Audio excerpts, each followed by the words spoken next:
कत्ल करे है कि करामात करे है। तो किसानों का जो कत्ल है वो करामात की तरह हो रहा, उन्हें तो पता भी नहीं किस तरह से वो रोज गरीब बनाए जा रहे हैं। जब बैठे थे वहाँ दिल्ली की सीमाओं पे 700 किसान मर चुके थे। मुझे कोई कुत्ते ने नहीं काटा था कि मैं गवर्नर होते हुए पंगा लूं, लेकिन जब 700 लोग मर गए तब भी दिल्ली से एक चिट्ठी संवेदना की कहीं नहीं गई। कुतिया भी मरती है तो प्रधानमंत्री जी उसके प्रति संवेदना भेजते हैं। तो मुझे बहुत महसूस हुआ और मैं मिलने चला गया और मैंने माननीय प्रधानमंत्री जी से कहा कि अच्छी बात नहीं है, ये लोग इतने दिनों से बैठे हैं और मैं कहा इनकी गिनती मत करना कि ये इतने हैं उतने। एक एक आदमी 40-40 गांव का चौधरी है इनमें, और आपके घर से 10 किलोमीटर पे पड़े हैं, ना बाथरूम है, ना नहाने का है, ना खाने का इंतजाम है, और बीमार होके मर रहे हैं। तो इनको कुछ ले दे के निपटा दीजिए।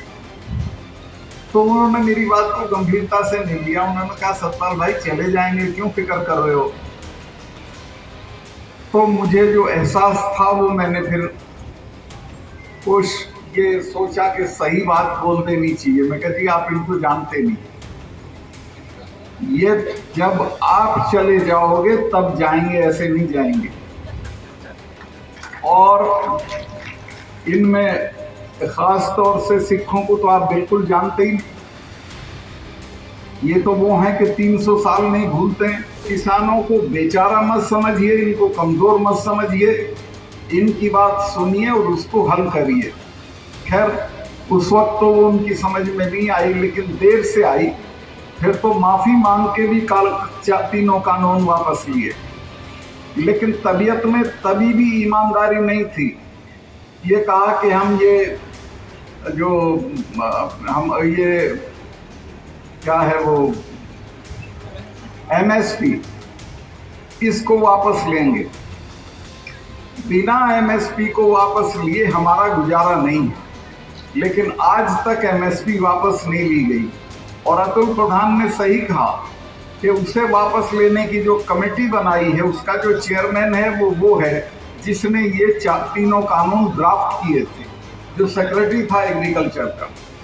तो कुल मिला के ये लगता है कि सरकार की नीयत अभी ठीक नहीं है और आपको लड़ाई लड़नी पड़ेगी। अब उनको जानकारी नहीं है, किसी ने कह दिया होगा कि आमदनी दुगनी कैसे कर दोगे भाई, आमदनी दुगनी कहाँ से कर दोगे। तुम तो हर चीज जो किसान पैदा करता है उसका दाम घटा रहे हो और जो वो खरीदता है उसका दाम बढ़ा रहे हो, और नतीजा ये है कि किसान रोज गरीब होता जा रहा है, क्योंकि वो जो खरीद की ताकत है वो उसकी कम हो रही है।